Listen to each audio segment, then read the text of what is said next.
القرآن وإن كنت من قبله لمن الغافلين إذ قال يوسف لأبيه يا أبت إني رأيت 11 كوكبا والشمس والقمر رأيتهم لي ساجدين قال يا بني لا تقصص رؤياك على إخوتك فيكيدوا لك كيدا إن الشيطان للإنسان عدو مبين وكذلك يجتبيك ربك ويعلمك من تأويل الأحاديث ويتم نعمته عليك وعلى آل يعقوب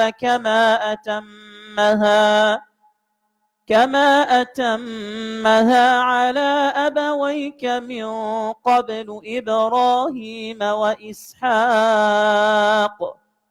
إن ربك عليم حكيم لقد كان في يوسف وإخوته آيات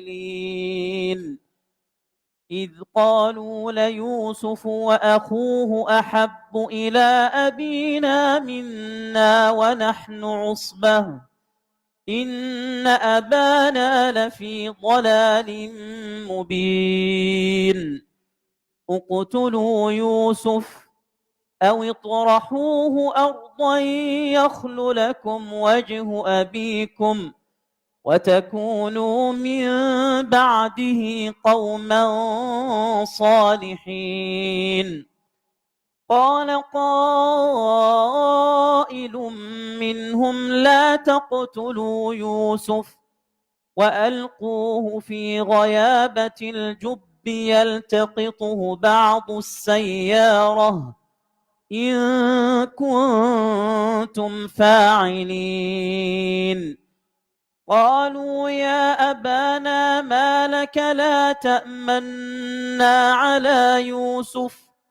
وإنا له لناصحون أرسله معنا غدا يرتع ويلعب وإنا له لحافظون بسم الله الحمد لله والصلاة والسلام على رسول الله وعلى آله وصحبه ومن والاه. Surah Yusuf is a very emotional surah, and it contains so many layers, so many beneficial layers that we can learn from and extract. And there are those who will approach this surah and comment on it, do a tafsir, a commentary, from a storytelling point of view, just focusing on the power of the storytelling in the surah. Others will focus on, the subhanallah, the rise and the patience of Yusuf alayhi salam and the patience of Yaqub alayhi salam. Others will focus on the way that seduction happens and lust happens and the way that we overcome temptation. So many different ways that we can approach many different angles. Even people with, an economy background, like from the study of economics, will approach this from how Yusuf alayhi salam himself, takes that position from human resources, an interview, how he promotes himself at the right time. So many different ways that you can approach this surah, mashallah. And what we want to do, inshallah, is get some of those layers and appreciate some of especially the storytelling and the power of the Quran, because that's what we're here to appreciate, the power of the Quran and the storytelling of the Quran. So Allah subhanahu wa ta'ala mentions very quickly, and we're summarizing from last class, this is second class. Allah subhanahu wa ta'ala mentions, نحن نقص عليك أحسن القصص بما أوحينا إليك هذا القرآن وإن كنت من قبله لمن الغافلين. Allah is already telling us that this storytelling and this story is going to be the best of storytelling. And we talked about the word qassa, naqussu, comes from, two things that we discussed. One is to basically clip, to cut out, right? Cutting one's hair, trimming one's hair. And the other is to basically follow. فَقَالَتْ الْأُخْتِ قُصِّي. So in storytelling, what we do in the Arabic language, the word qassa, yaqussu, does two things. Number one, you're following certain events. but you're doing so cutting out, you're carving out a specific narrative for a purpose that you've set. So the word itself assumes that there's a purpose to the storytelling. So we don't just tell stories for the purpose of entertainment or just to kind of pass time. There's a very specific purpose, a very specific narrative that the Quran employs when telling stories. So the story of Yusuf here is told to what? To deliver lessons. It's not just told to entertain, which is why a lot of the details are cut out. If you look at if you look at a comparison between, for example, the biblical account of the story of Yusuf and the Quranic account of the story of Yusuf and other fictional accounts of the story of Yusuf, it's a very different narrative in the Quran. There's no focus on the genealogy, there's no focus on the names, there's no focus on how old Yusuf was, there's no focus on the location and the names of the cities, and that's not the focus here. Right? It's not a historical account. It's a story that is told with a very specific purpose to bring you closer to Allah subhanahu wa ta'ala, to get you to appreciate your own complexity as a human being, your own weaknesses, your own vulnerabilities, and to tell a story of overcoming those weaknesses so that we're not defined by our struggles, but we're defined by the story of overcoming those struggles. It's already very clear from the beginning. The next thing that we have to mention is and we discussed this briefly, إِذْ قَالَ يُوسُفُ لِأَبِيهِ يَا أَبَتِ إِنِّي رَأَيْتُ أَحَدَ عَشَرَ كَوْكَبًا وَالشَّمْسَ وَالْقَمَرَ رَأَيْتُهُمْ لِي سَاجِدِينَ. Yusuf is comfortable enough to talk to his father about something very intimate, his dream. And that goes to show you the relationship that should be between a father and a son. Right? And he says in a beautiful, Ya abati, my father, my dad, Baba, I saw this in a dream. Now, رأيت is mentioned twice. يا أبت إني رأيت أحد عشر والشمس والقمر رأيتهم لي ساجدين. So that repetition does two things. It emphasizes the child nature. This is a child speaking. How do we know? Because it's like, Dad, I saw 11 stars in my dream, and I also saw the sun and the moon prostrating out of respect to me. So that conversation, that repetition, emphatic repetition, tells us a little bit about the age of Yusuf. So we're not told how old Yusuf is, but through the language that is employed, we're imagining him to be of a specific age, quite young. That's number one. And number two, the repetition tells us this is not once or twice that Yusuf saw this dream. It's reoccurring. And one of the signs of a dream that you should pay attention to is it happens more than once. It repeats. The Prophet Muhammad ﷺ used to tell the companions after Fajr, when they would do the khatirah, he would say, did any one of you have dreams last night? Did you see anything last night? And one of the things that he would pay attention to is the repetition of dreams. Another sign that this is a dream you should pay attention to is it happens usually very, very early on in your sleep. So you're taking a nap in the afternoon, a qaylula, and 2-3 minutes into your sleep, right away you see something. And you wake up and you remember it so clearly, so vividly, as if it just happens. And it keeps repeating. And that's why we're encouraged as Muslims to keep those dreams to ourselves, but so we don't forget, write it down.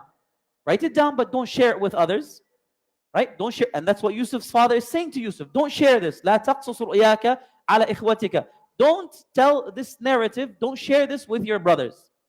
فَيَكِيدُ لَكَ كَيْدًا إِنَّ الشَّيْطَانَ الْإِنسَانِ عَدُوٌّ مُبِينٌ. Before we focus on what the father says to Yusuf, one thing that we should focus on also here is there are communities of dream interpretation, and there are communities that really focus on maintaining their dreams. Like in Egypt, for example, there are communities that have been maintaining their dreams, writing their dreams for 1,000+ years. And they really pay attention to that.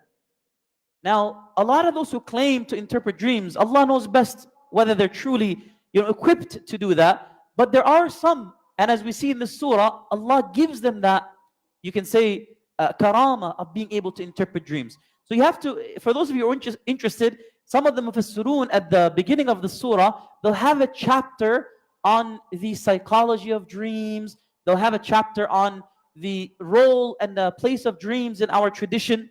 And there's a lot to say there, because imagine the adhan itself that we hear every day. That came and it was inspired to a companion in his dream. In his dream. And the Prophet Muhammad ﷺ was inspired many times, Quranic revelation, in his sleep. That was one of the ways that revelation took place. And Fir'aun, the whole story of Fir'aun begins with a dream. So dreams have their place. Salah ad-Din, in his entry to Egypt and unification of Egypt with Syria as part of his combat against the Crusaders, was based on a dream that he's had. So dreams definitely have a place and an importance to play. And it's not the the space here to get into that, but I'm at least priming you to look into it if you're interested in that. And for those of you who are really interested, subhanAllah, some of the literature goes into very specific details about the surah. So for example, they'll compare the dream of Yusuf, who's living in the desert as a Bedouin, to the dreams of the people who are in jail, to the dream of the king. And how each dream has very specific themes that take the raw material of what that person is constantly exposed to. And how the dream interpreter needs to take that into account. So Yusuf, what does he see all the time as somebody living in the desert? As a Bedouin, what does he see? You see the sun, the moon, the stars. When you're living in the desert, what are you looking at all the time? You're looking up, because there's nothing else to look at, right? So those things that he's constantly looking at become a part of his dream. Whereas the people that are in prison, what are they constantly thinking about? What are they constantly thinking about? Food. They're constantly thinking about water. They're constantly thinking about getting out. Those become themes in those people's dreams. What's a king who's in charge of a community constantly thinking about, constantly worrying about? They're constantly worrying about and thinking about their people, the economy, the affairs, numbers, what's going to happen next. SubhanAllah, that cattle, imagine like a shepherd taking care of the cows, that becomes an important theme in the dreams. So dreams have a way of reality has a way of manifesting itself into your dream, and a dream interpreter will have this, subhanAllah, guidance from Allah subhanahu wa ta'ala to be able to ask the right questions, to take your context and to be able to read from that what is potentially a message from the divine, or if it's just a passing dream from shaitan, or if it's just your own nafs, calibrating, thinking, reconfiguring, processing what's happened, or if it really is something from Allah subhanahu wa ta'ala. That's what a good dream interpreter does, and it's a gift from Allah subhanahu wa ta'ala, as we see. Now, look at the wisdom of Yusuf's father. And here's one of the subtleties in the surah, the narrative. Yusuf's father says, Ya bunay, my son. That love, the word itself indicates love. It indicates that he's young. So we're seeing the age, but it's not given to us as a number. Yusuf was 7. It's not given to us as a number. It's given to us through the language, through the word choices. Ya bunay, la taqsus ru'yaka ala ikhwatika, fayakidu laka kayda. Don't share the story with your brothers, because they may plan a plan for you. He didn't say it's going to be a bad plan. They might plan something for you. They might hold it in against you. And then he tells him, Inna shaytana lil insani adu mubin. And shaitan is a big enemy to the human being. Meaning, if they do something bad against you, it's not because they're bad people. It's because they've left room in their hearts and minds to be manipulated by shaitan. So look at the father's wisdom. Be careful, but remember to still be good to your brothers. I don't want you to be suspicious of your brothers, because they're still your brothers. But know that shaitan is a source of bad evil. You see that balanced narrative? They're still your brothers. They will love you. They will care about you. And we see that in the end, right? Yusuf remembers that lesson. Shaitan makes people do bad things. But people are potentially good. And they have the capacity to be good. They may need to go through a specific process of refinement to be good. But they're naturally inclined to be good. That's his father is teaching him to be cautious and to be trusting, which is very difficult to maintain in your children. Sometimes we tell our kids, be careful, the world is so bad, it's so evil. And in painting that, we get them to be very distrusting. So they don't want to make friends, they don't trust anybody, they're just waiting for bad to happen. Something bad is going to happen today. And they're just waiting for it. So you've preconditioned yourself to look for bad, what's going to happen, you're going to find it.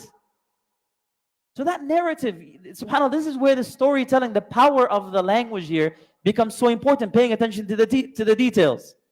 Now Yusuf remembers this lesson, even though he's a child, he remembers this. And that goes to show he really cares for his father. He pays attention to the words, which is why in the end of the surah, what does he say? مِن بَعْدِ مَا كَادَ أَن يَنزِغَ الشَّيْطَانُ بَيْنِي وَبَيْنَ إِخْوَتِي. I'm so grateful to Allah because Allah allowed us to be able to overcome the attempt of shaitan to separate and to ruin us. Do you remember that? And he calls onto that. That's his narrative. Imagine as all of this is happening in his mind, he's still remembering, this is the manifestation of shaitan. My brothers are still my brothers. SubhanAllah. Which goes to show you that what you say to your kids from a tarbiyah point of view at a young age can be so defining. So what his father chooses to say defines the narrative and everything else, and that's what's making him hold on. Now there's something else here that is important to understand, which is omitted from here, but we know at the end of the story. Yusuf is what? He's the son of a prophet, Yaqub. Yaqub is also known as Israel. That's the name that Allah chooses for him. The servant of God, the one who's close to God. He's the son of Ishaq. He's the son of Ibrahim. So the Prophet Muhammad ﷺ said, this is a man who's noble. Yusuf is noble, the son of a noble man, the son of a noble man. Now, prophethood is usually inherited through socialization. Meaning, you grow up in the house of a prophet, you're going to see specific things, behave in a specific way, and that sets you up, potentially, to be a good person. Or at least inherit some good from it. The fact that the father of Yusuf is told, there is a sun and a moon and 11 stars. Already in his mind, he understood that even if his sons fall, they will eventually become stars at the end. They will eventually take on some of the light and manifest it. Which means he understood, according to the Mufassirun, and this is where you have to pay attention. What is the dream telling you? That's why some of the Mufassirun say that they eventually became prophets at the end. That this whole story is part of Yusuf's brothers becoming prophets. Yusuf becomes a prophet at a very early age because of the trauma. So imagine, subhanAllah, the things that happened to him equip him to reach maturity and wisdom at a young age. So it's good for him, even though it's very terrible to experience. And what happened to Yusuf's brothers is part of their initiation into prophethood. And you see this in the story of all prophets. Yusuf has to let go of everything before he finally opens up his heart to Allah. Musa has to do the same. He has to literally let go of everybody behind. Muhammad ﷺ has to let go of everything behind. He's an orphan, right? Who has literally nobody. So part of Allah setting you up to succeed is to put distance between you and all other attachments in your life, to know their place and to know Allah's place. And Ibn al-Qayyim mentions this beautifully. He says that part of the maturation of the nafs, you know, your nafs has all these cravings. As a little kid, you want milk, you want sugar, you want candy, you want sweet. And part of hikmah, what is hikmah? Wisdom. Hikmah literally means from control. Tahakkum, hakama. To have judgment. To have clarity. To know this is, to reign in your emotions. To reign in your lust. To reign in your desire. How do you reign in your desire? By realizing the things that you're attached to can go. And by losing the things that you're attached to. And this is a part of Allah. He will treat us all based on our capacity of iman.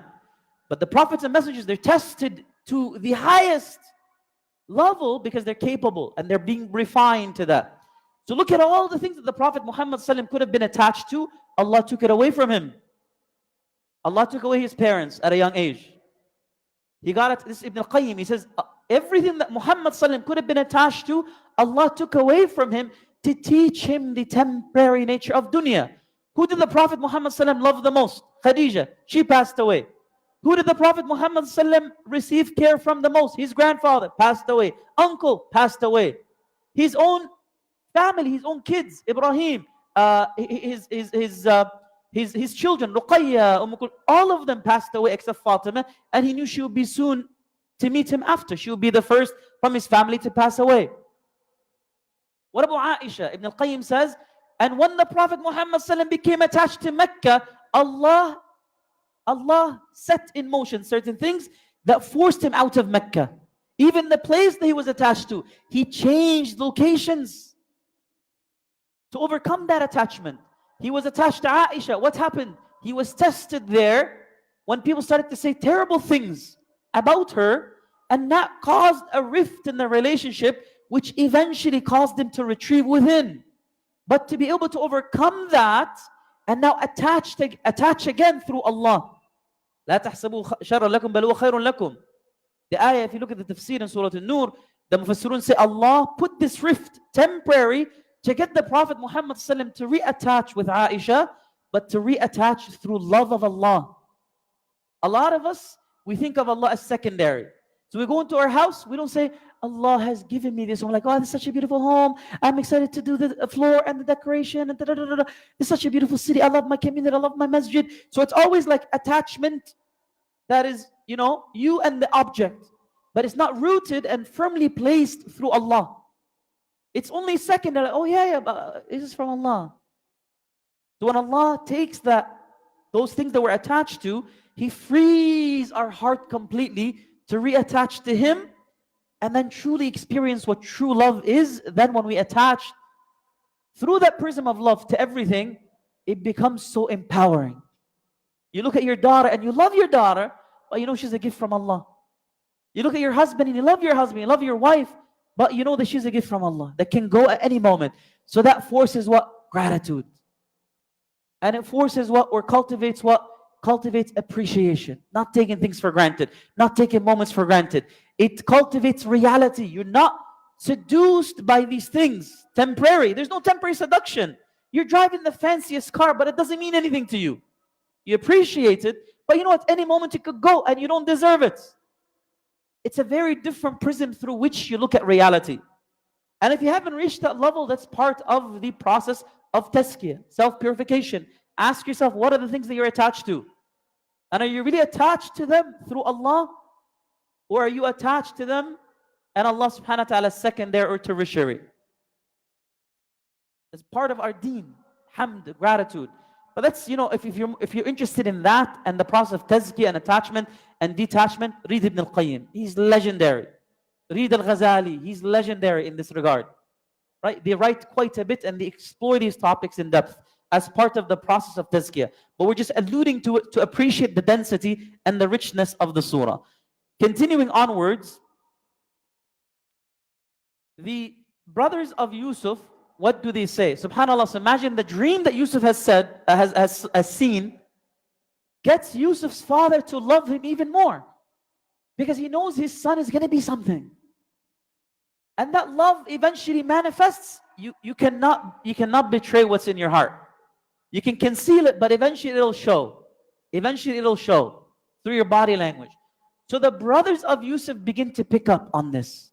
They begin to see, our father is giving Yusuf very special garments. Our father is very protective over Yusuf. He doesn't let Yusuf go out of his sight. What's going on? They begin to ask questions. And if you read some of the biblical accounts, they say that, and before we say what they say, biblical accounts, the Isra'iliyat, there's a lot to say there. Recent Mufassirun have become very wary of Isra'iliyat, Judeo-Christian literature. And that in itself is, I would say, an extreme position. So you would have recent contemporary, like last 100, 200 years, Mufassirun would say, reject Isra'iliyat, don't mention Isra'iliyat. Very, very cautious and wary approach. And you think about the socio-political context that we're living in, right?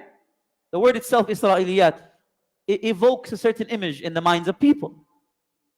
But if you look at the earlier Mufassirun, they were not as shy to do that.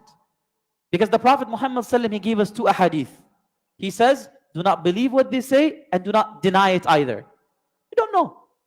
And bring it in hadithu an Bani Israel wala haraj, quote and cite them as supporting evidence, but not to make a new case or a new argument.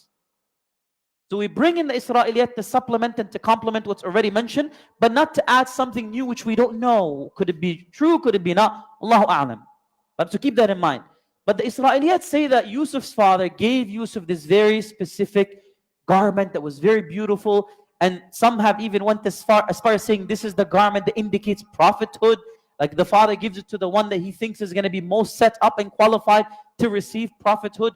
So that evokes this real distaste in the mouths of the people, of the brothers of Yusuf. So then Allah subhanahu wa ta'ala in ayah 7, لَقَدْ كَانَ فِي يُوسُفَ وَإِخْوَتِهِ آيَاتٌ لِلسَّائِلِينَ. In the story of Yusuf, not even in the story. He says, in Yusuf, فِي يُوسُف وَإِخْوَتِهِ. In Yusuf, If you look at Yusuf, inside of Yusuf, his psychology, his experience, his situation, and if you look at his brothers, there will be lots of ayat, signs, miracles. لِلسَّائِلِينَ, for those that are looking, for those that are asking. So Allah subhanahu wa ta'ala is saying, as you're reading the story, ask questions, because that will allow you to really extract a lot of depth. And in general, those who are looking for truth will find it through this Quran. And it's not just in the story. Allah doesn't want us to pay attention to the story. From the beginning, Allah says, look into Yusuf and his brothers, inside of them. So what are we told to look at? The psychology of these people in the surah. What's going on in their minds? That's the question that Allah is asking us to keep looking at. SubhanAllah, the power of language. Don't just listen to the story. Think about what's happening inside Yusuf. Allah doesn't say it. He doesn't say it explicitly, but it says, in Yusuf and in his brothers, you will find answers for those that are looking, for those that ask the right questions. إِذْ قَالُوا لَيُوسُفْ وَأَخُوهُ أَحَبُّ إِلَىٰ أَبِينَا مِنَّا وَنَحْنُ عُصْبَةٌ. So let's do that as an exercise. Yusuf's brothers, they say what? They say Yusuf and his brother, some say Binyamin is his name, Benjamin, which was the younger one. Some say they share one mother, the rest shared different mothers. This is all from the Israeliyat. Allah knows best. And Allah doesn't mention this here because it's irrelevant. The family of the brothers of Yusuf are saying Yusuf and his brother are much more beloved to our father, even though we are usbah. What does usbah mean? Usbah means we are a strong group. We're dependable. We're older. We can do work. So for them, they have this notion that the value of somebody should be based on their strength, their contribution, and the value of somebody should be based on the work that they put out. This is a very material way of looking at the world, and this is the prism from which we're looking at the world today. When I hire somebody, I ask, what value do you bring to the table? When I want to invest in somebody, I say, what do you bring to the team in your value, right? I'm here to add value. But sometimes there are a lot of hidden talents that can really transcend immediate value. Like Yusuf, he's not seen as valuable. He's a kid. But little do the brothers know that this is going to be what? This is going to be the one that saves the whole family through the transformations. So sometimes it's not about immediate value. It's about what? It's about potential. So those who have, a human resources or managerial point of view, they will look at this and look at how Allah is getting us to redefine what value is. And potential value could be greater, much greater than immediate value. And you'll see this in good managers. They say, I'd rather take somebody who has good character and basic knowledge and take that person and train them. Because if I take somebody with a lot of knowledge but no character, that person becomes a liability in the long term. SubhanAllah, right? And for any of you in managerial positions, you'll know that as part of like human management and talent management and people management and change management. This is, SubhanAllah, they're relevant. So they say, Inna abana lafi dalalin mubin. Indeed, our father is so deluded. He sees, what does he see in this kid? He's just a kid. What does he see in him? Why is he so protective? So they come up with a plan. What's the plan? Uqtulu Yusuf. Kill Yusuf. أو اطرحوه أرضا, or like, lose him somewhere in a land far away. يخلو لكم وجه أبيكم. Your father's attention would focus on you. يخلو لكم وجه أبيكم. Your father's distractions will be gone and he will be able to appreciate you. It's, subhanAllah, it's like your father is so focused on Yusuf that he's not paying attention to all of you and all the talent that you bring and the value that you bring. So let's get rid of him. Instead of asking the question, what is Yusuf doing that's making their father love him so much, and saying, let's do that, they're saying, let's get rid of the competition. So this applies to anything. You have a great business that's succeeding. Instead of saying, oh, what are they doing right? Let's go support them, learn from them, and keep up. So we increase the quality overall. They say, let's go shut them down. Let's find a compliance issue. Let's make up a story. That evil, right? And at the beginning of the story, we're told that's from shaitan. Shaitan is only manipulating vulnerabilities within them. They want love. They want their father's attention. That's all this is. But shaitan is not going to shaitan is going to use that and manipulate that to a very large extreme.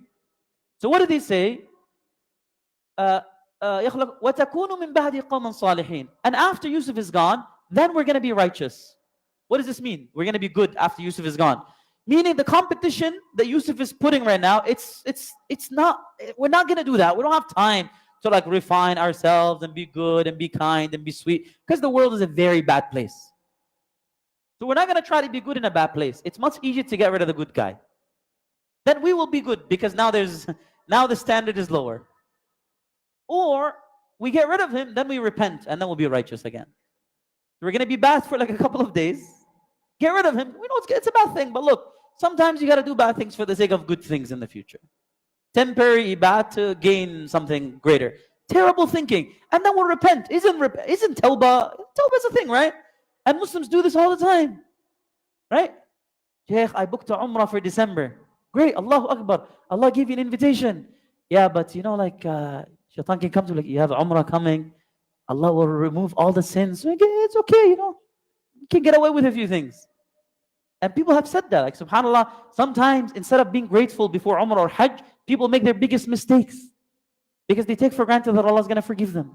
But who are you to assume that your forgiveness is granted? Allah's mercy is not to be taken for granted or to be exploited. It's to be appreciated. And if you go into a sin thinking that Allah for sure is going to forgive you, you've most likely doomed yourself. Subhanallah. But that doesn't shut the door either, because Allah can still allow you to sincerely reach a point of self-reflection to really have complete regret and still receive the forgiveness. One of them, قَالَ قَائِلٌ مِّنْهُمْ لَا تَقْتُلُوا يُوسُف. One of them, we're not told who, we're not told the name, it's irrelevant. One of them just happens to say, let's not kill him, that's really bad. Like we don't want to sink to that level. And here's something very interesting. Some people say, some people who do tafsir from like a socio-political point of view, they say that sometimes you need to be a part of conversation to reduce the harm, even though you may not be able to gain any benefit. Sometimes you need to be in certain spaces to reduce the harm, even though you may not be able to gain much benefit. In politics, in this part of the world, sometimes you need to be involved to reduce harm, even though there's going to be almost very little benefit immediately. Right? But it becomes sometimes obligatory upon certain people to reduce specific phobias and hatred and injustice toward Muslims, as an example. Sometimes you need to be part of a company, you need to be part of a system to change it from within, sometimes. And sometimes it's very difficult to do that, and you need to change it completely from the outside. But this is something here that's used as an example in the conversation. One of them says, don't kill him, but what we could do instead is we could throw him, throw him down very deep into the well, so that it takes time for people to find him. Maybe the caravans that are passing by, the traders, one of them will find him, and then you don't have to put in so much effort. So they're very mashallah efficient. We don't want to travel and take time off of work and go somewhere and lose him far. The nearest well, just a couple of hours, we'll go, put him there, very bottom, and hopefully he'll go. Somebody will find him. And that way at least we won't know where he is, so that will take if guilt comes back to haunt us, and we want to bring him back, we can't even do that because we don't know where he is. SubhanAllah. Think about the thinking. Remember, we're told to look into their psychology, right? Look into their state of mind. If you must, in kuntum fa'alin, then just throw him into the depth of a well. So what did he say to the father? Here's, again, the psychology of asking. They don't come to dad and they say, Baba, can we take Yusuf with us? Can we take him for fun? They don't say that. They come with a very aggressive tone. And when you come with a very aggressive tone, you've already primed the person to take a step back. You've already made the person defensive. Right? So what did they say? Ya abana, ma laka la ta'manna ala Yusuf? Why is it that you don't trust us with Yusuf? You don't trust us? Right? It's like instead of coming to a person and saying, hey, can you come visit us for dinner? You don't like me, do you? You must not like us as a family. Why? Because you never make time for it. You never want to visit. It must be because you hate us. It must be because we're Pakistani and Indian. That's what it is. And then right away, no, okay, I'll come. Right? I'll come. As an example, right? So they're using that psychology, like, مَا لَكَ لَا تَأْمَنَّ عَلَى يُوسُف. Why is it that you don't trust us with Yusuf? وَإِنَّ لَهُ لَنَاصِحُونَ. Even though we're definitely, like, we only wish him well. We only give nasihat to him. We only want to advise him. If you keep protecting him, if you keep him so sheltered and close to you, he's not going to see the world. So if you have ambitions for him, he must see the world. And who better to be trusted to help him explore the world than his own brothers, because you're too old. Look at the thinking. Look at the way they're asking the question. So they push their father to a point where he has to say what? He has no choice but to say okay. No choice but to say okay. So look at the psychology of the land. And again, those who are like psychopaths will read this, like, this is how you get people to do things. Right? Which is not what we're doing here, right? We're reading this from a point of reflecting on the way people work, right? The way people articulate themselves. So what do they say? Right away, they don't give him any chance to respond. We don't just أرسله معنا. You really, look, you have no choice. If you trust us, أرسله معنا غدا. Send him with us tomorrow. Prove that you trust us. And this is read in two ways. أرسله معنا, send him. غدا يرتع ويلعب وإنا له لحافظون. The power of the Quran. You know, subhanAllah, I remember when I was a kid, I always read this ayah as أرسله معنا غدا يرتع ويلعب وإنا له لناصحون. Send him with us tomorrow. He will eat and he will enjoy himself and play, and then he will be protected under our care. But then there's another way to read this. أرسله معنا, and I remember hearing the Shaykh recite it that way. It was like, whoa. It was like an epiphany. It's like أرسله معنا, send him with us. غدا يرتع ويلعب وإنا له لحافظون. Tomorrow he will be playing and eating again, and we'll be protecting him. Meaning, they're not even say send him with us tomorrow. They didn't give him the chance to think. This is أرسله معنا, send him with us today, because we're going out for work. And tomorrow he'll come back to eat and play this, do you see what they're saying here? Send him with us. Tomorrow when he comes back to you, he'll get back to the comfortable life that he's used to, all the playing around and eating and having fun. That's not a way to live. He needs to come with us to see life, to work.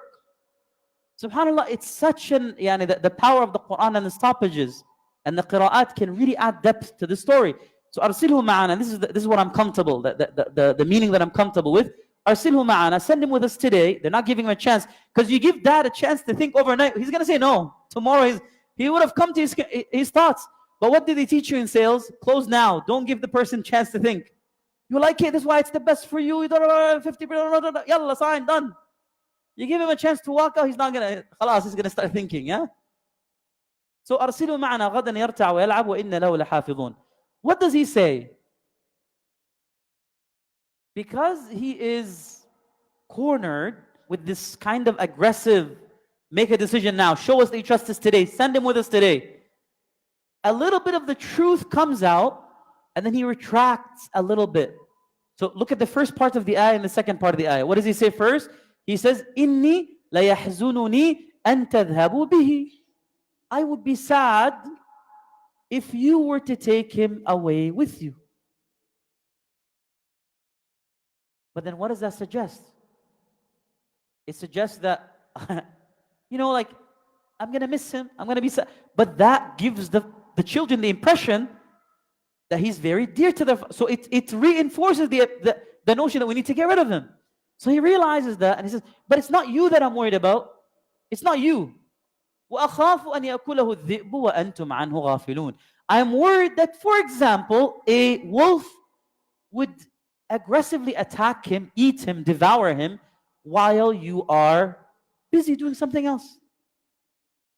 So he gives like an outrageous example. Like, anything can happen. So I don't think he's ready yet. Right? I don't think he's ready yet. I would be sad that, the whole time I'll be worried about him. Like, but it's not because I don't trust you. It's just I know that sometimes we look the other way. We get busy with something else. And then in that, something bad might happen to him. Right away, they get back into the aggressive attack. لَإِنْ أَكَلَهُ الذِّئْبُ وَنَحْنُ عُصْبَةٌ إِنَّ إِذًا لَخَاسِرُونَ. If all of us, 11 people, 11 guys, 11 sons, or, some say 10, depends. Some say Benjamin didn't come, he was too young. whether 10 or 11, if all of us, despite our strength, were with him and a wolf devours him, then we're truly losers. Did you raise losers, Dad? Are we losers, Dad, in your eyes? SubhanAllah. What's Dad going to say? No, you're my sons. I love you. Of course you're not losers. I trust you. So he's disarmed. And in that moment of disarm, he gives, his son to them. And this happens very quickly. Right? Very quickly. And by the way, just to, subhanAllah, when reflecting on this, there's a beautiful hadith of the Nabi sallallahu alaihi wasallam. التوأة في كل شيء إلا في أمور الآخرة. It's attributed to the Nabi sallallahu alaihi wasallam. To think like thoroughly before making a decision, you do that in everything except the things that you know are going to contribute to your akhirah. So Allah subhanahu wa ta'ala is telling us, whenever you make a decision, give yourself time to think. Except when it's about something that is related to the akhirah. Meaning, if you think about buying a house, buying this, buying that, when you're in the state of like emotion, attached, take it easy, relax. But in moments of akhirah, you have this urge to memorize the Quran. You attended a khutbah. And you're like, I need to memorize the Quran. I need to find a shaykh. I need to do. We should right away jump on that, act upon that, because now you're what? You've taken steps. But if you wait, what's going to happen?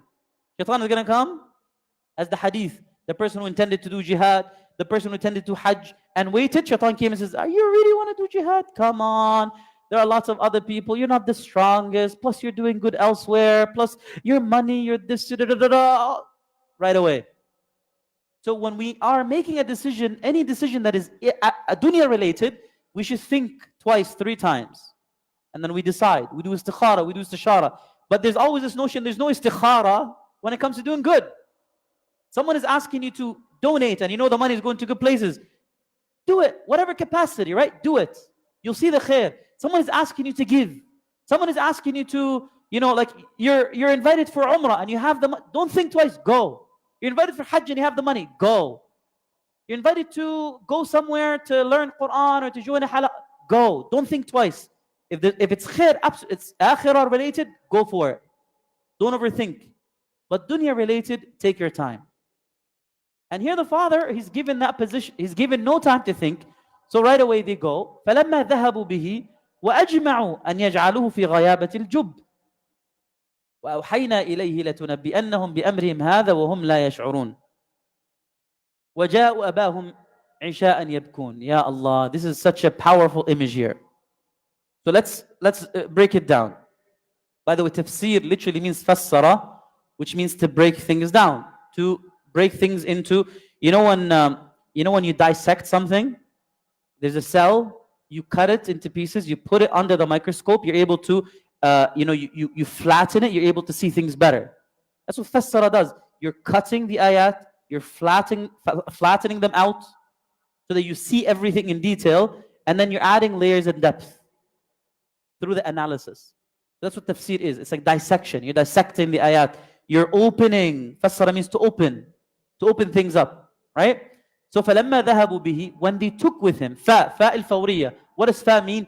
Immediate. They got their dad in the right time. They didn't wait. Let's go. Before dad changes his mind. ذَهَبُوا بِهِ. They took him with them. وَأَجْمَعُوا, and they all agreed. Why does Allah say أَجْمَعُوا? Allah is reminding us the power of social norms and the power of peer pressure. Everybody's saying it's a good idea. It seems to be a good idea. Is it a good idea? It's not a good idea. But they ajma'u. Nobody can say it wasn't my idea at the end. They collectively agreed to throw him in the bottom, ghayabat al-jub, the bottom of a well. وَأَوْحَيْنَا إِلَيْهِ. Now he's initiated into prophethood. This is the first time that Allah communicates with him.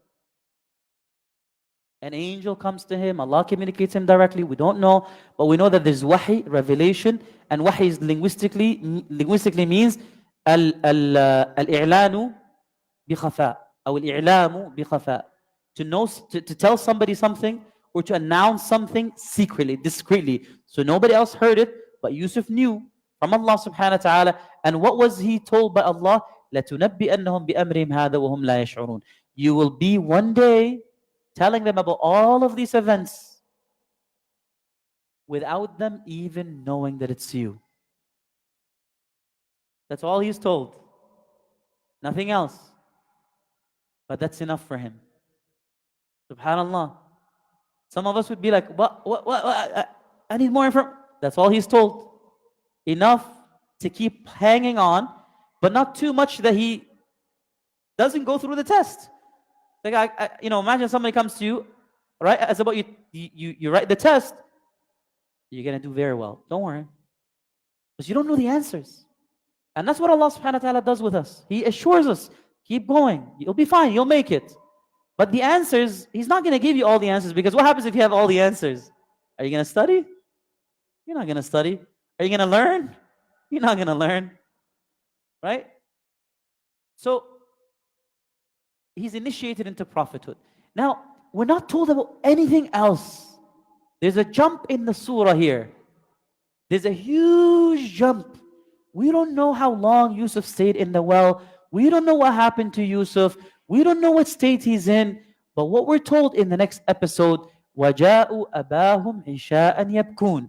They, the brothers, came to their father crying, weeping. And what did they say? قالوا يا أبانا, oh Baba, Dad, إنا ذهبنا نستبق. We went to race with Yusuf. Without Yusuf, we went to race, نستبق. وتركنا يوسف عند متاعنا. And we left Yusuf with our stuff. فأكله الذئب وما أنت بمؤمن لنا ولو كنا صادقين. So while we were racing and, he was with our stuff, we came back and we found him dead, eaten by a wolf. And you're not going to believe us, even if we're telling the truth.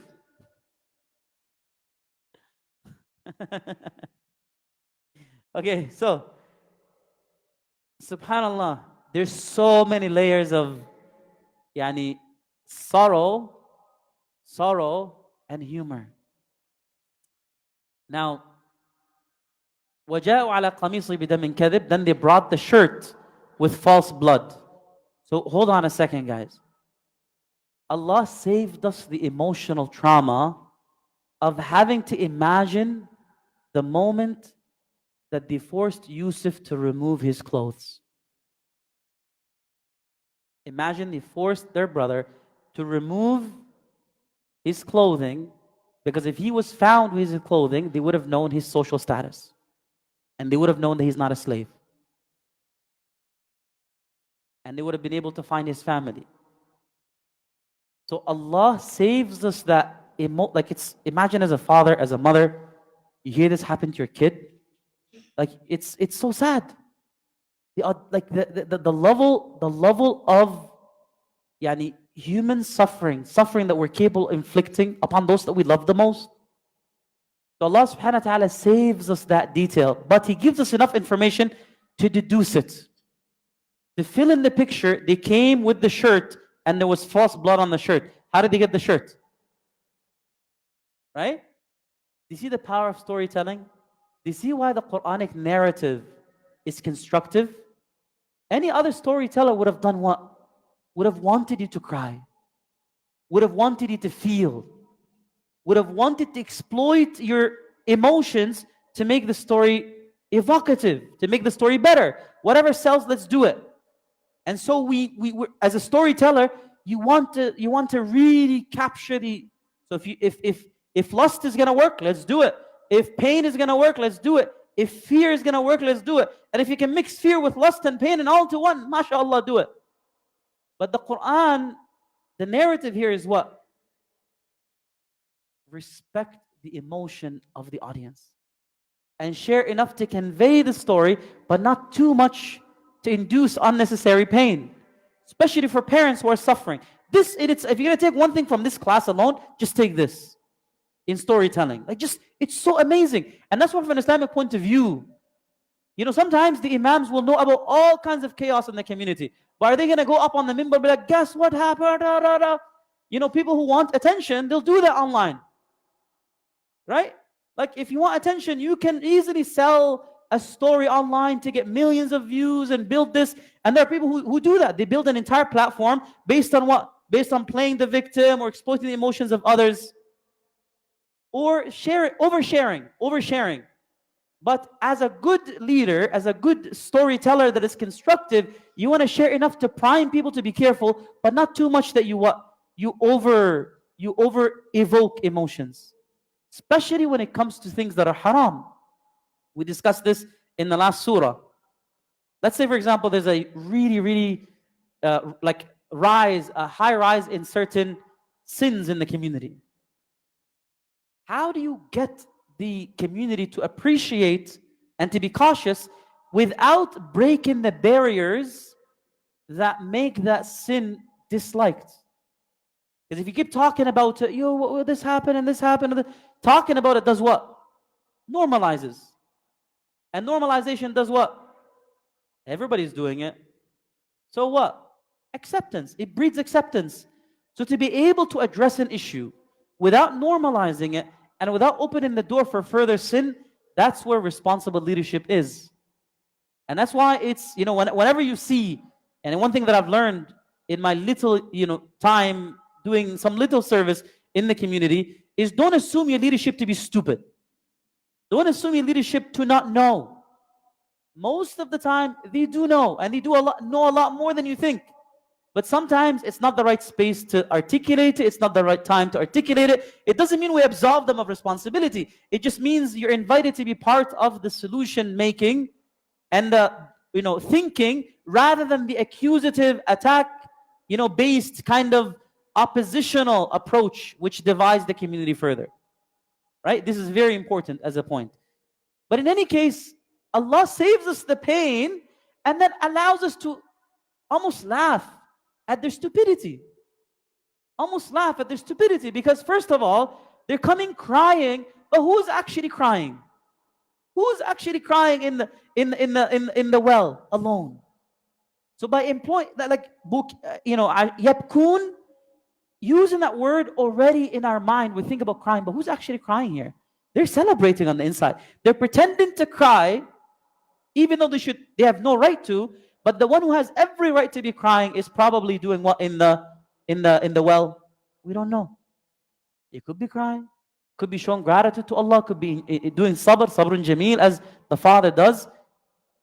But what they say to him, imagine if you're coming telling your dad something bad happened. How do you tell that? How do you share the news? If you're really overwhelmed, what do you, Baba, Yusuf is gone, something bad happened. You'd say that. But do you come and you say, by the way, we went and we were doing a race, and while we were racing, we left Yusuf with our stuff and the wolf. I can imagine Yusuf's father listening to the story. He's already checked out by the second word because he knows they're lying. And that's why they say, and you wouldn't believe us even if we're telling the truth. Because when you hear something really sad, all your expectations came and manifested, you checked out. You're not listening to the person anymore. Because they're lying. But what's the benefit in confronting them? Right? What's the benefit in confronting them? And you've already been told by your own son, the dream. This is the manifestation, the qadr of Allah. That Allah's plan has manifested this way. SubhanAllah. So, وَجَاءُوا عَلَى قَمِيصِي بِدَمٍ كَذِبٍ. And then after saying, you wouldn't believe us even if we're telling the truth, they give him the shirt. And then look, there's the evidence. And there's blood. They probably slaughtered a sheep or something to put blood. Of course, the father of Yusuf, two things. Let him know that they're lying. Number one, the shirt was not ripped. So the Mufassirun say, what kind of gentle wolf is this that removed Yusuf from the, removed the shirt, then devoured him, then gentle wolf. You're a prophet, so I'm not going to touch your shirt, but I want your blood. It's nonsensical. It's humorous. Did you see how Allah saves you the pain of a part of the story and feels, but you still think, you're still taking all the sin and you're thinking, wow, human beings and their potential for evil is so significant, it's so magnificent. SubhanAllah. The other thing is Yusuf's father smelled the shirt and he knows it's not his son. None of us should know what human blood smells like compared to animal blood. But back then, you're hunting all the time, you've buried a lot of people, it's a very different society. So you know. And he's seasoned and he's a prophet. Allah has informed him in some way. So what does he say to them? بَلْ سَوَّلَتْ لَكُمْ أَنفُسُكُمْ أَمْرًا. Look at the way he phrases that. Your nafs in the plural, your nafs, anfus, together, have sawwala, tempted you to something evil. But he actually, subhanAllah, you look at the translation, it says to do something evil, but evil is not taken into, it's not mentioned in the Arabic. سَوَّلَتْ لَكُمْ أَنفُسُكُمْ أَمْرًا. Your nafs has prompted you to do something. They know that it's evil, he knows that it's evil, but he omits that. Because he knows, and in his mind he knows that there's good that inshallah will manifest through this. Because he's seen the dream, he believes in Allah subhanahu wa ta'ala. So this is optimism. But your nafs, what does your nafs tell you to do? Usually bad things. So by saying your nafs has prompted you and you followed it to doing this, فَصَبْرٌ جَمِيلٌ. All that I can do is indulge in or exhibit beautiful patience. Beautiful patience. What is beautiful patience? Beautiful patience is you're not going to blame. You're not going to, project. And you're going to be constructive in looking for answers. You're going to look for him. But you're not going to direct your emotions destructively. Because had he, blamed further and further, what would that have done? That would have reinforced the idea that he loves his son Yusuf much more than them. Had he called them evil, he would have prompted them. Imagine your own father calls you evil. What does that tell you? My dad said I'm evil. Khalas, I'm evil. He would have embraced that life of evil. They would have embraced that life of evil. But he simply focuses on your nafs got the best of you today. That's all he says. Can you imagine what that forces their kids to do? Our Father still cares for us. Our Father still loves us. Our Father does not want to believe that we're evil. Our Father really wants to believe that this is a moment of weakness. That this is a moment where our nafs got the best of us. Tarbiyah times like just the language. And we just read this and overlook it and we don't think. But Allah's saying at the beginning of the surah, لِلسَّائِلِينَ. You will find signs if you begin to do what? To ask. Ask the right questions. Pay attention. Right? Pay attention. Look into the minds of the people who are talking, the people who are receiving, the people who are experiencing. So, سَوَّلَتْ لَكُمْ أَنفُسُكُمْ أَمْرًا فَصَبْرٌ جَمِيلٌ. I'm not going to sit there and do nothing. I'm going to look for my son. I'm going to do everything possible to find him. But in the way that I am going to deal with this, because I know, look at the iman. You know when you have full faith in Allah, this is my opportunity to showcase beautiful patience. And by showcasing beautiful patience, I hope I can teach you something about life and about believing in Allah and about the power of Allah. Wallahu al-musta'anu ala ma tasifun. This is such a beautiful way to comment on any event that takes place. And Allah's help I seek in listening to what you just said. Meaning I can't do this, I can't even listen to it. I can't even fathom or take this sin except through the help of Allah. So Ya Allah, make this easy for me. This happens in the story in multiple places. Yusuf does the same thing when he is tempted. Right? Multiple times. What does he say? If Allah does not help me, I can't do this on my own. So this is the quality of prophets. They don't attribute good to themselves. Some people like, I got this, man, mashallah, last Ramadan, I'm on uber taqwa mode, mashallah. Taqwa mode activated. Bring it on, shaitan, I'm ready. No, don't do that. Don't do that. What should you say instead? Ya Allah, you can help me. Ya Allah, I can't do this on my own. Because what does it convey when you say I'm ready for it? Bring it on, shaitan. It's not that you're saying shaitan is powerful. No, it's saying that I am strong. Arrogance, it's the deadliest sin. The first sin that took shaitan out. So you're competing in arrogance against shaitan. Don't worry, he's got years of experience in that field. You won't beat him. Right? You won't, deadly arrogance. So rather what you say is, Ya Allah, I can't do this on my own, but through your help, I need you. This is the time that I need you the most. Ya Allah, I need you. This is what the sentence is saying. Ya Allah, I'm your abd, I'm your slave. And a slave, I'm always going to be in need. But especially now in this moment of weakness and vulnerability, in order for me to showcase that beautiful patience, I need you, Ya Allah. SubhanAllah, there's so much, again, to think about. Look, compare. Let's do comparison. And when we get to these ayats later on, we'll discuss them a bit further. Later on in the story, when Benjamin, and what happened when they visit Yusuf, and they come back, and Benjamin is gone. What did he say? Did they say, Dad, we went to this place, and we did this, and then Benjamin got lost? They don't say that. They say, Inna ibnaka saraq. Your son has committed theft. So they say, right away, so this is the truth.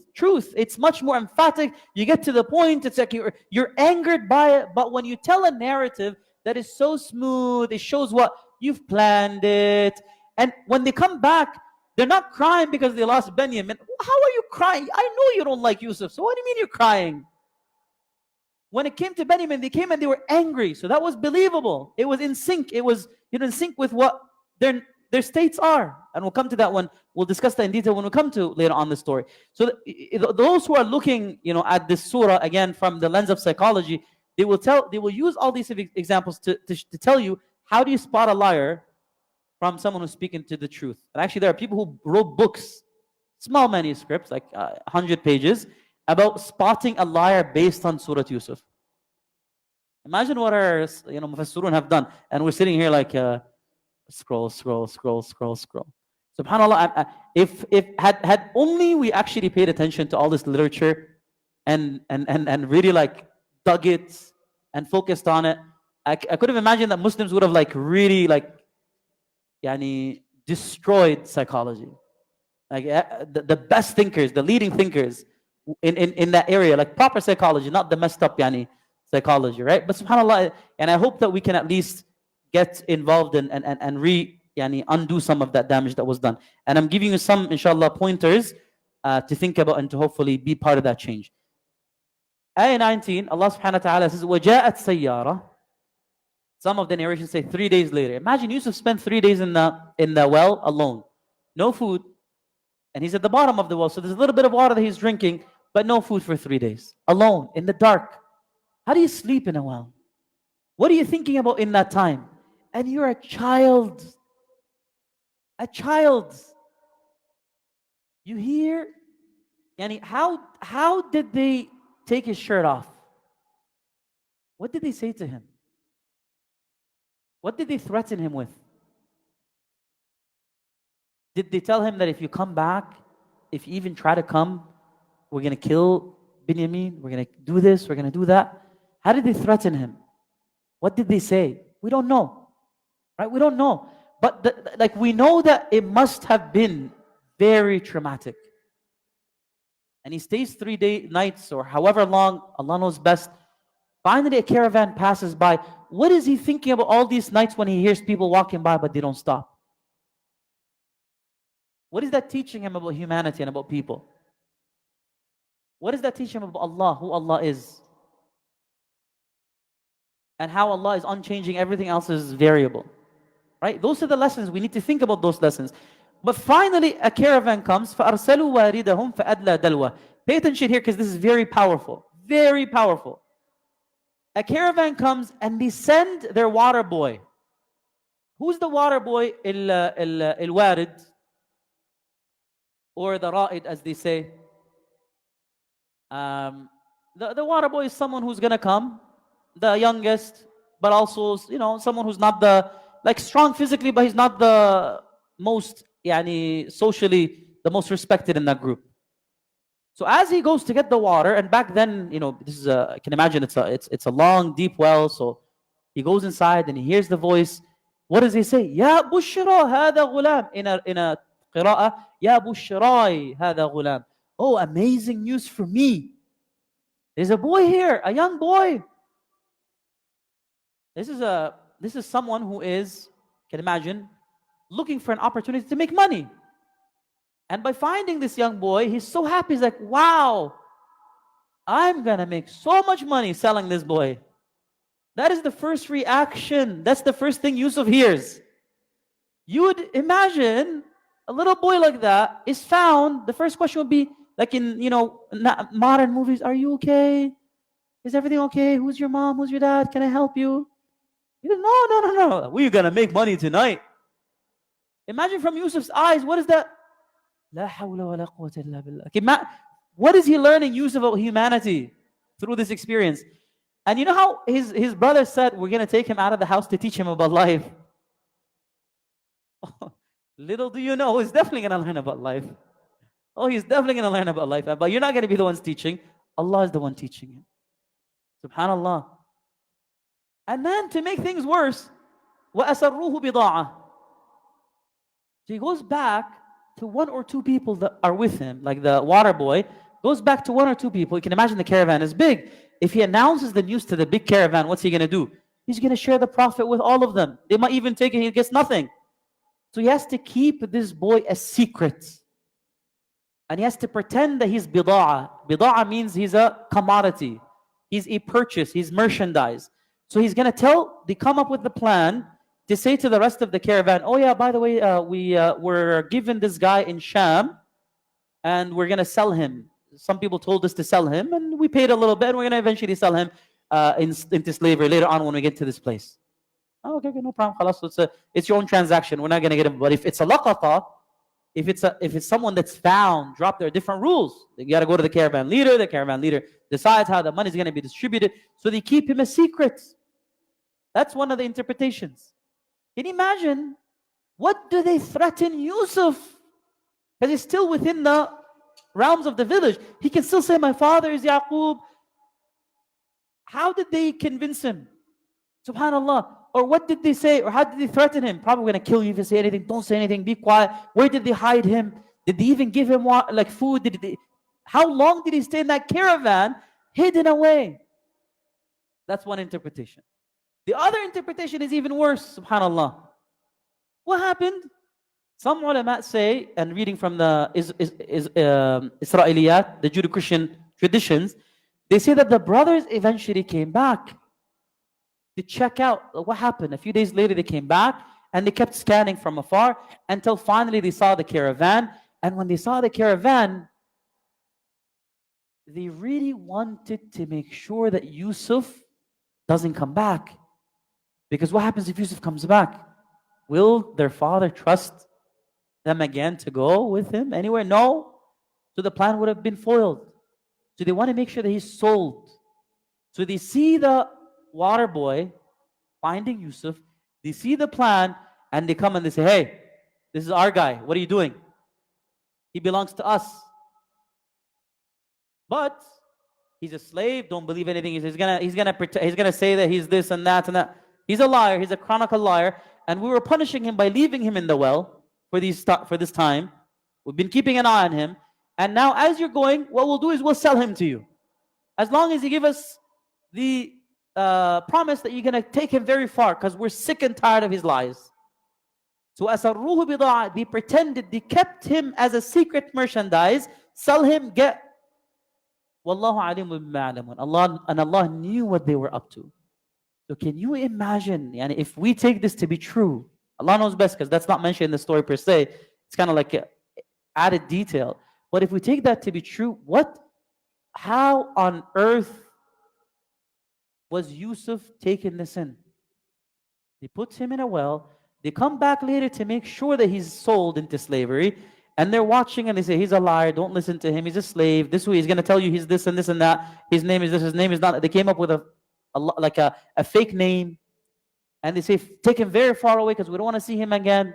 How was Yusuf taking this from his own brothers? And then وَشَرَوْهُ بِثَمَنٍ بَخْسٍ دَرَاهِمَ مَعْدُودَةٍ وَكَانُوا فِيهِ مِنَ الزَّاهِدِينَ. وَشَرَوْهُ, shara in the Arabic language, modern language, shara usually means to what? To buy. Right? Someone who's going to go buy something. But in the Quranic Arabic, what does shara mean? That's true. But even, for example, يَشْرُونَ الْحَيَاةَ الدُّنْيَا بِالْآخِرَةِ. You're right? Yeah. To give, to sell. So shara, even not ishtara in the modern, it's emphasis, right? But shara in the Quranic Arabic, it means to what? To sell. And some say that it means to sell and buy, to engage in a transaction, which could be either purchase or sell, but most likely it means to sell. So وَشَرَوْهُ بِثَمَنٍ بَخْسٍ means they sold him for a very, very, very cheap price. معدودة. Like imagine Allah mentioned, بِثَمَنٍ بَخْسٍ دَرَاهِمَ مَعْدُودَة. Allah mentions two things here. They sold him for a very cheap price, just few coins, معدودة. So Allah's saying it's as if they sold their brother undervaluing. They have no idea who he is. And they received in return such small price. And that was part of them asserting that he's a slave. We're not even going to ask for that much. Just take him a little bit of coins. Which means that they were not doing this for financial gain. They were doing this to emphasize that he's a slave. He's a slave. Don't believe what he says. وَكَانُوا فِيهِ مِنَ الزَّاهِدِينَ. And they really wanted to get rid of him as quickly as possible. وَقَالَ الَّذِي اشْتَرَاهُ مِنْ مِصْرَ لِامْرَأَتِهِ أَكْرِمِي مَثْوَاهُ. And the person who bought him from Egypt, so now what do we know? We know that somehow he ends up in Egypt. How long has he been? How many homes did he eventually go through?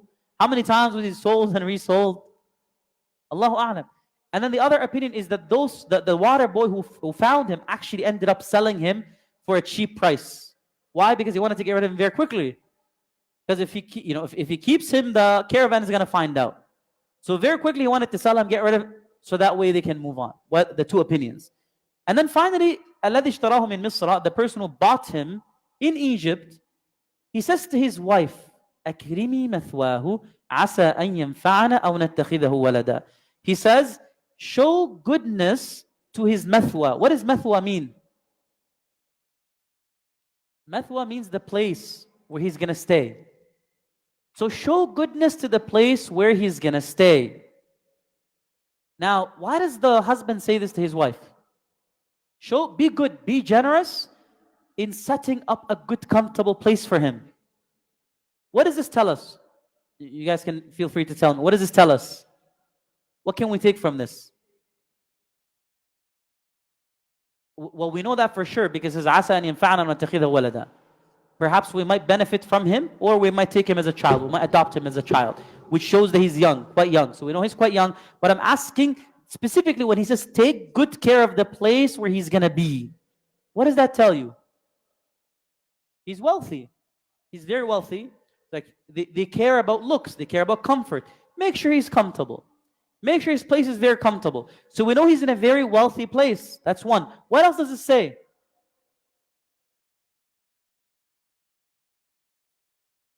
He doesn't have kids. That's later on. Yeah, he doesn't have kids. Perceives a great, like he might be a benefit to us. So, okay,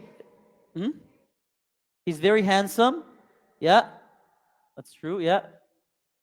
When you see someone who's, who like looks good, you say, make sure he's comfortable, right? Some mufassirun have said that. Like you get a sense, but the way they read it is, this man had good firasa. This man had a good reading of people. And when he saw Yusuf, he knew that this kid has a good future. Just take good care, set him up to succeed. Because he might be of good benefit to us in the future, and he might be a good son to adopt later on. But some of us have said, is this going too far? Allah knows best. They say that the husband knew the weaknesses of his wife early on. And that's why he said, be good to the place where he is, but keep distance from him. He doesn't say be good to Yusuf. And he hasn't made a decision yet that he could be adopted. Because he knows he's very handsome, and husband knows his wife, and a wife knows her husband. So after a while, you see your wife looking, you see this, you see that, you see your husband looking. You get a sense, even if you're in denial about it, you know a little bit, even subconsciously. So it's interesting that some of the Fasurun say, he's telling her, take good care of where he's going to stay, meaning, don't pay attention to him, but focus on the area in making it comfortable. Don't make him comfortable, but make the area comfortable. SubhanAllah, interesting. Leave it to you to kind of like decide whether that is something to think about or not. And then what does he say? What does Allah say? وَكَذَلِكَ مَكَّنَّا لِيُوسُفَ. Oh, by the way, there are some of the ulama. Who was it that wrote about Allahumma salli ala Rasulullah? Some have mentioned the hierarchy in responsibilities between a husband and wife, the social norms between a husband and wife, using Surah Yusuf, and they highlight this as an example of who should take care of like cleaning the house, maintaining the house, supporting the house. Besides the point, but if you're interested in that kind of literature, look up on that as well. What does Allah tell us? وَكَذَلِكَ مَكَّنَّا لِيُوسُفَ فِي الْأَرْضِ. And from that moment on, we set up Yusuf to succeed in the land. We established Yusuf. From that moment on, we established him.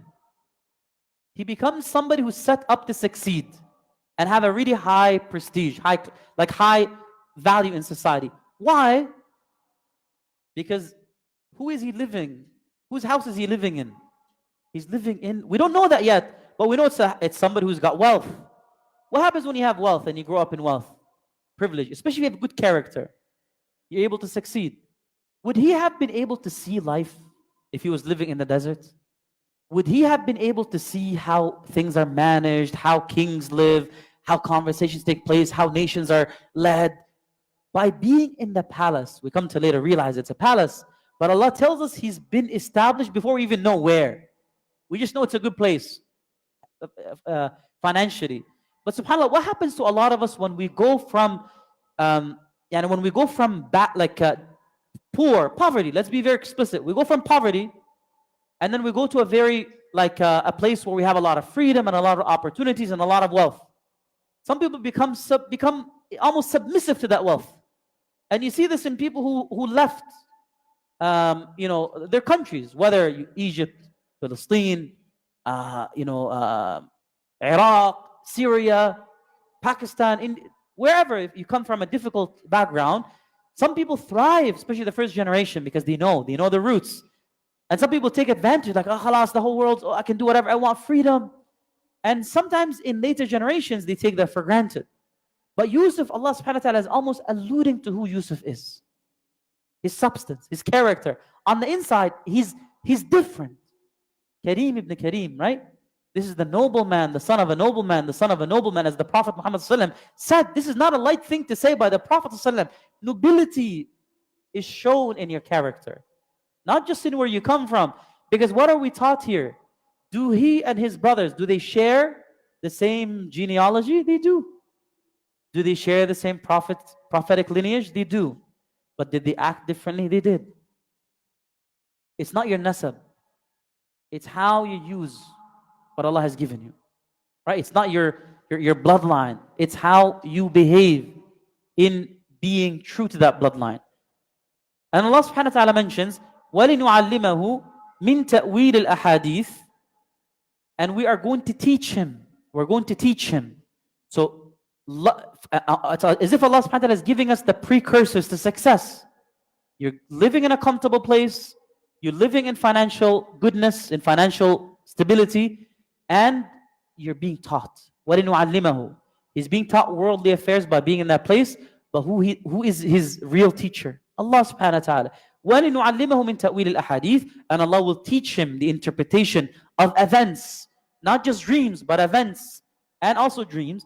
وَاللَّهُ غَالِبٌ عَلَى أَمْرِهِ. And Allah is completely in control of his affair. وَلَكِنَّ أَكْثَرَ النَّاسِ لَا يَعْلَمُونَ. But most people don't know. So what is Allah reminding us here? Allah is fully in control. Every step of the way, Allah was fully in control. Had the father said, no, I'm not going to let you take him, story would have been over. Had that brother said, okay, let's kill him, instead of saying, don't kill him, he would have been killed, story's done. Had those people that found him said, okay, you know what? No, let's kill him instead, and not sell him into slave. Had the brothers not come back, so many had not. The story unfolding, so many times Allah subhanahu wa ta'ala interjects. And this in the lives of all prophets and messengers. Think about Fir'aun's wife coming at the right time to say, no, we want to keep him. Had she not come and said that, he would have been killed. Story done. Right? So Allah is reminding us He's fully, absolutely, always in control. Ala amrihi. But most people don't know. Then Allah subhanahu wa ta'ala tells us in the next ayah, and I do want to mention the whole episode of temptation, at least begin it tonight. So if you allow me just 5 minutes, we'll finish inshallah. وَلَمَّا بَلَغَ أَشُدَّهُ آتَيْنَاهُ حُكْمًا وَعِلْمًا وَكَذَلِكَ نَجْزِي الْمُحْسِنِينَ. When he reached ashuddahu, physically became mature, he's now a fully grown youth, right, in his prime. آتَيْنَاهُ حُكْمًا وَعِلْمًا. We gave him, Allah gave him hukma. What is hukma? Hukma means control, self-control, wisdom. He's in control of his emotions. How do you get to be in control of your emotions as a youth? Because you've learned to detach from a young age. Why? Because of all the difficulty that you've undergone. So he had self-control, wisdom. Self-control and wisdom are synonymous in Arabic. And ilma, and knowledge. وَكَذَلِكَ نَجْزِي الْمُحْسِنِينَ. And in the same way, we will reward all of those who are excellent, who excel, who show ihsan. Meaning Allah is saying, I'm not just going to give self-control and wisdom to prophets and knowledge only to prophets. I promise, Allah's promising here, and in this way, I will reward every good doer who lives like Yusuf, who's patient like Yusuf. Allah promises He will give you self-control and wisdom, and He will give you knowledge. You want knowledge? You want wisdom? You want self-control? Allah is giving you an example of how to act, how to behave through the story of Yusuf, through the person of Yusuf, through the psychology of Yusuf. Then here, subhanAllah, we'll finish with these two ayat, because they're very important to kind of seal this episode. As he's growing up, as he's physically maturing, what happens? وَرَاوَدَتْهُ الَّتِي هُوَ فِي بَيْتِهَا عَنْ نَفْسِهِ. Now, one thing that is very different about the Quranic narrative from other narratives is there's a lot of adab in the way that the Prophet Muhammad spoke about events, and there's a lot of adab in the way the Quran speaks about events. So you're not going to get into the details of how she seduced him and the language and this. No, the Quran is not like that, because you don't want to open fitna. Imagine someone talks about how we have a cheating crisis in the community, but in the way that you talk about cheating, alhamdulillah we don't, but suppose we do in some parts, right? In the way that you talk about it, you cause more chaos. You open up the door for fitna for people. So the Quran shares the story with such precise words. And this is where we need to pay very close attention. Look at the word choices by Allah. وَرَاوَدَتْهُ. What does rawada mean? Who can tell me what does rawada mean in Arabic? Rawada means what? It's translated as, and the lady in whose house he lived tried to seduce him. But rawada means what? الذهاب والمجيء. Rawada means to go and come back, to go and come back, to go and come back, to go and come back, to go and come back. So Allah doesn't even use lust. Allah doesn't even use the word lust. Allah says she kept going and coming, she kept going and coming, she kept going and coming. She kept exposing herself to him. How do you bring somebody, how do you get someone to lower their guard? Or how do you attempt to get someone to lower their guard? You keep popping, you keep popping up. You just happen to show up, right? Over and over again. So her plan was to keep going and coming, to keep going and coming. And rawada also means التردد بطلب شيء برفقة. So you're constantly trying to ask something or to get something, but you do it so gently. You're not so explicit. So Allah is telling us about the psychology of women.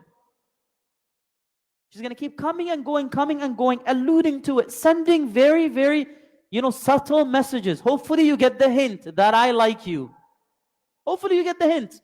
So she's going to keep sending these very subtle, gentle, bilutf, gentle, subtle messages, implicit messages. And then rawada also means al-haraka wal-intiqal bi-khiffa wa bi-adam istiqrar. So to constantly move from a place to place, but to be hesitant, but then you come back, and then you come back, and then you hold yourself. But you're doing all of this subtly and without fully being explicit. These are all meanings of the word. So you're not settled. Like it's like you want something, you're going for it, but then you hold yourself back. You're going for it, and you're holding yourself back. So for a long time, Allah's telling us this didn't happen overnight. Rawada also is in the verb tense of fa'ala, right? Fa'ala, and fa'ala means you're really like safara. You're really exerting effort. So she's been exerting effort over and over again to get his attention. She's been popping in and out. Are you okay? Can I do anything for you? Can I help you? Is there anything that, all of these subtle things.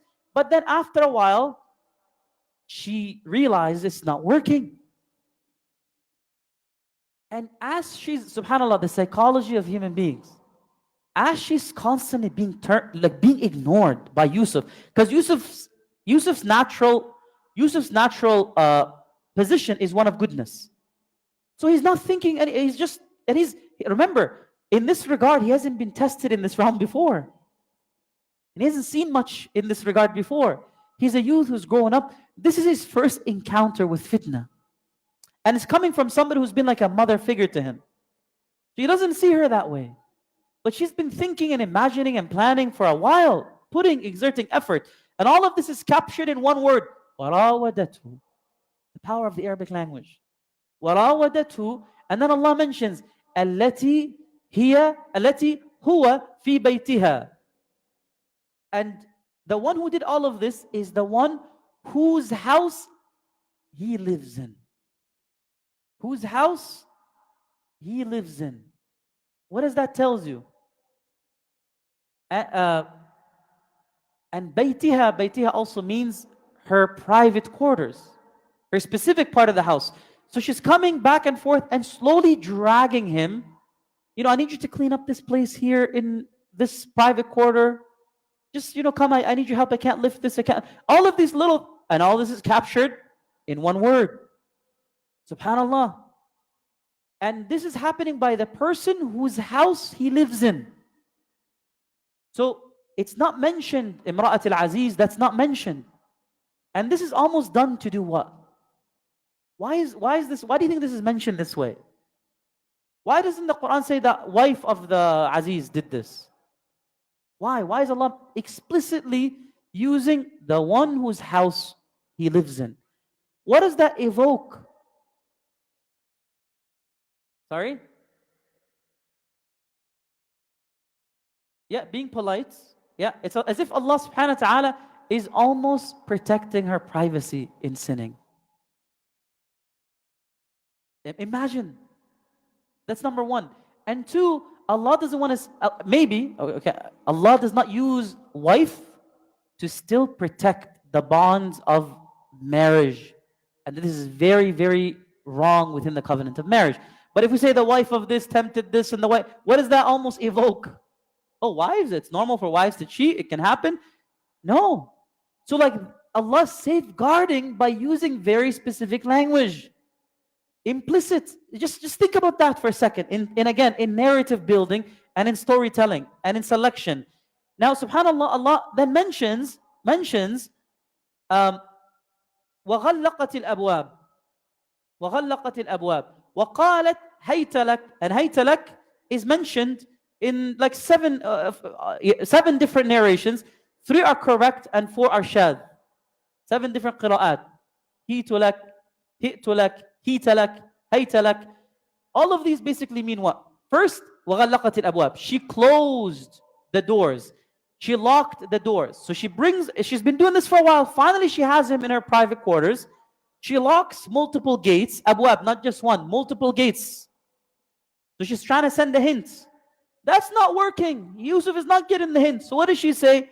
قالت. She eventually has to literally say it out loud. هَيْتَ لَكَ. I've been preparing myself for you. I'm ready for you. هِئْتُ لَكَ, هَيْتَ لَكَ or هِئْتُ لَكَ. I basically, it could mean 2 things. Come to me, give yourself to me, or I have prepared myself for you. Both captured with one word.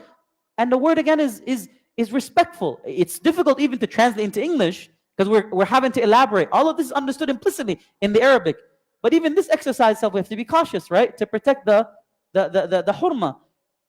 And after doing all of this, subhanAllah, one thing that we want to focus on is what her focus was in doing this. Why does Allah say راودته التي هو في بيتها عن نفسه? What does عن نفسه mean? What does عن نفسه mean? Why is she going back and forth doing all of this? What does she want? What does عن نفسه mean? She wants to have Yusuf give himself to her. Give his nafs to her.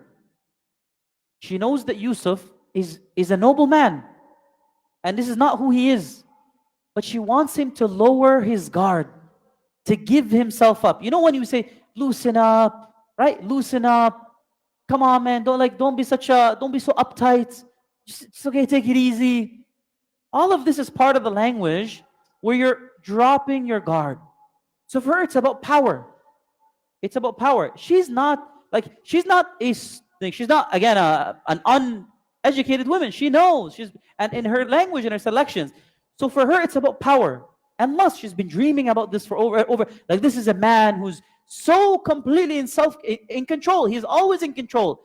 And for me to get him to lose that control and to give that control to me, it is so fulfilling. It's so satisfying.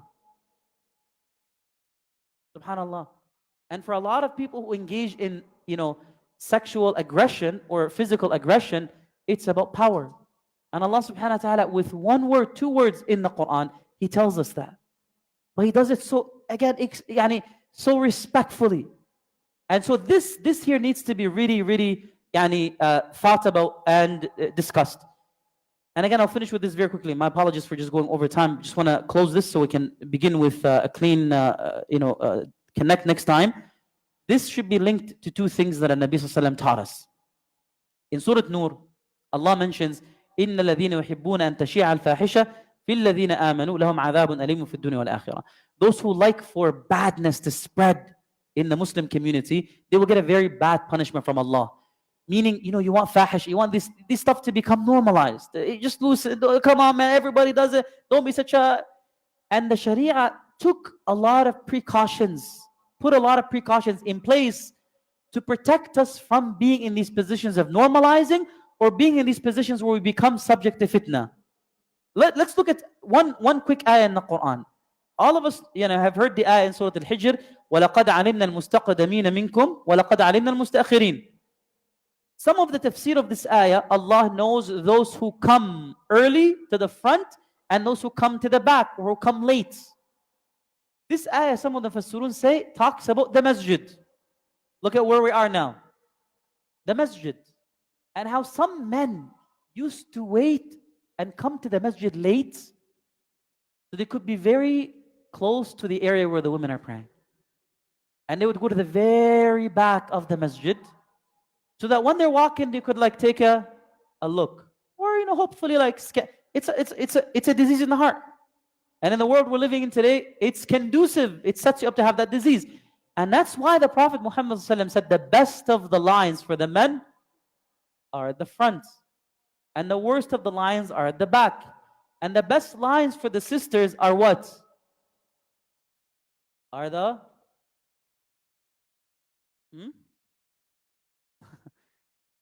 The best lines for the home. My brother's saying the home. Oh man. That's okay. Well, a sister's prayer in the house is much more rewarded. Why? Not because she shouldn't come to the masjid. Why? Because Allah has made it easy for her to pray at home with all the other responsibilities that are going on. For any of you who've had kids, imagine breastfeeding, taking care of 2 kids or 3 kids, and then having to go to the masjid for salah 5 times a day. La hawla wa la quwwata illa billah. Allah, out of His rahmah, He's made the home a place of comfort where a woman, a woman can pray. And her prayer is the same as a man's prayer in the jama'ah, if not more rewarded. But she can still come to the masjid. Nabi Sallallahu Alaihi Wasallam said, do not stop your wives or your women from coming to the masjid. Very clear. But the best lines, the Prophet ﷺ said, for the women are the back. And the worst lines are the front because of this fitna. So the reason why I want to end here, because this has kept coming up over and over and over again. People saying, like, subhanallah, you guys at ISNA, you're so progressive. You put the sisters on one side, you put the brothers on one side. It's a fitna. La hawla wa la quwwata illa billah. I've never seen this before in my life. And you know what? I take that very seriously. And someone who says that, wallah, I respect them. I respect them. Because I know where they're coming from and they're trying to reduce fitna, and I respect that. But at the same time, the Prophet Muhammad's masjid was accommodating, but there were places set, yani specific warnings, specific primings, given instructions to the companions to monitor themselves and to be true and honest with themselves. So when you're coming, we're trying to make knowledge accessible, trying to create a space where sisters feel comfortable. This is their space as much as the brother's space. With that, are we taking some risks? Of course we are. But in order to succeed in doing this, everybody needs to hold themselves accountable. And if this is a fitna for you, sit over there. Right? Sit far away. Respect your nafs. Don't think you're immune. And people who are honest with themselves and they come to me and they say that, I respect them because they're honest with themselves. And subhanAllah, I'll be honest with you also, even in being in this position that I'm in where I'm having to teach in this specific context, I constantly have to remind myself that this could be a fitna. Don't take it, don't become accustomed to it. Don't normalize it, right? Do it respectfully, maintain that respect. It's a fitna for all of us involved. So we're trying to create that space where people are welcome, but at the same time, we have to be honest with ourselves and keep those boundaries in place, respected. Which is why you'll see, subhanAllah, certain people will hold, yes, they'll be pleasant with members of the opposite gender, they'll be courteous, but there are certain lines that they will not cross. Certain formalities that will always be in place. Not to intimidate, not to become inaccessible. That should never be understood as inaccessible. But those formalities are in place because that's what the Sharia says. And if it cannot be modeled by our leadership, who's gonna model it? And if the best practices cannot be modeled in the masjid, where is it going to be practiced? Where is it going to be modeled? Where is the standard of how it should be done? Where is that going to be found? Right? So these are the conversations that are constantly being taking place in the masjid. Bear with us, make dua for us, advise us, and inshallah we ask that Allah subhanahu wa ta'ala allows this place to be a place of comfort, building, people being brought closer together, not being tempted, ya Rabb, and not a place for fitna. Jazakumullah khair, barakallah fikum. We'll continue inshallah next week. See you after Isha. Make dua? Yes, we can. Of course we can. Yeah. We're doing qiyam. But you want to do, okay, حاضر. So you're probably not going to stay for qiyam. We'll do a quick dua. And then we're also going to do qiyam for a few minutes. And then there will be witr at the end of that, inshallah. أعوذ بالله من الشيطان الرجيم والعصر إن الإنسان لفي خسر إلا الذين آمنوا وعملوا الصالحات وتواصوا بالحق وتواصوا بالصبر اللهم اغفر لنا ذنوبنا وإسرافنا في أمرنا وثبت أقدامنا وانصرنا على من عادانا اللهم لا تجعل مصيبتنا في ديننا ولا تجعل الدنيا أكبر همنا ولا مبلغ علمنا ولا إلى النار مصيرنا اللهم اجعل القرآن العظيم ربيع قلوبنا ونور صدورنا وجلاء أحزاننا وذهاب همومنا وغمومنا اللهم ذكرنا من القرآن ما نسينا وعلمنا من القرآن ما جهلنا وارزقنا تلاوة القرآن آناء الليل وأطراف النهار على الوجه الذي يرضيك عنا اللهم اهد شبابنا ونساءنا ورجالنا واغفر لوالدينا وارحمهم كما ربونا صغارا اللهم اغفر للمسلمين وللمسلمات وارحم المؤمنين والمؤمنات الأحياء منهم والأموات إنك سميع قريب مجيب الدعوات اللهم صل وسلم وبارك على نبينا وحبيبنا محمد وعلى آله وصحبه وسلم والحمد لله رب العالمين. جزاكم الله خير. We'll see you next week inshallah. And for those of you who can join us in Qiyam, it'll be very brief, not more than 20-30 minutes inshallah.